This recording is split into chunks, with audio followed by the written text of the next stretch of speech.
There is nothing from human experience that can let us believe that something came from nothing. Look at everything around you. Where did it all come from? Imagine if we're traveling through the natural surroundings of the beautiful desert and we stumble across this mobile phone just lying there on the sand, and you ask yourself where it came from. Someone tells you, take a look at the basic components of this mobile phone.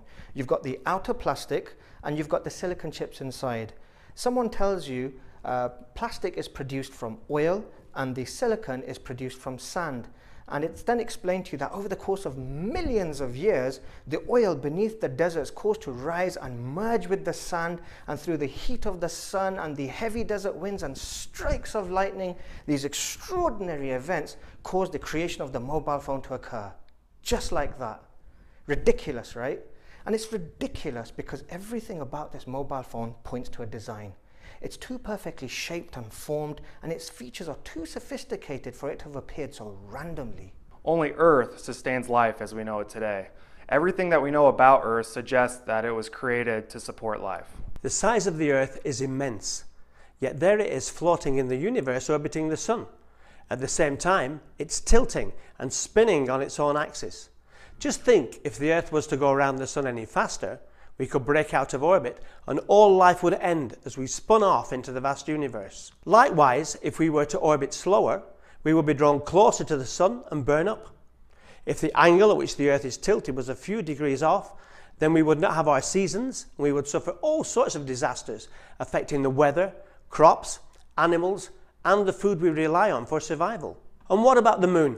Have you noticed how fully it hides the Sun during a solar eclipse, even though it's nowhere near the size of the Sun and it's millions of miles away? Everything is in its place, working in perfect precision. Can you imagine what levels of calculations are required to achieve this level of precision? Just like we're not prepared to accept a mobile phone appearing in the desert through random events, there's no way the whole universe, the galaxies, the stars, its complex systems ordered with such precision occurred through events of randomness or from nothing. And the same can be said about the existence of human beings.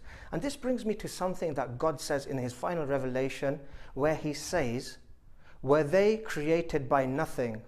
Or were they themselves the creators? Or were they the creators of the heavens and the earth? Nay, but they are sure of nothing."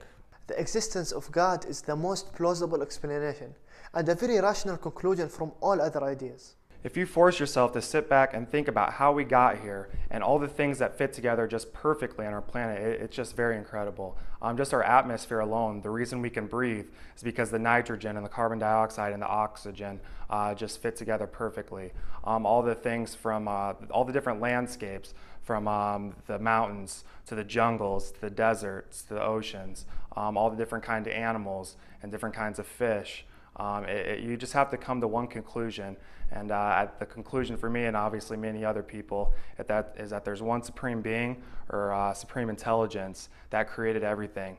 And once you come to this conclusion, you have to believe that he controls everything.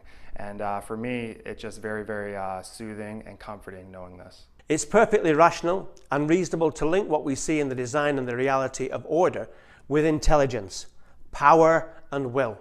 It proves the existence of an intelligent and creative being, and that can only be what we understand to be God. And who is God?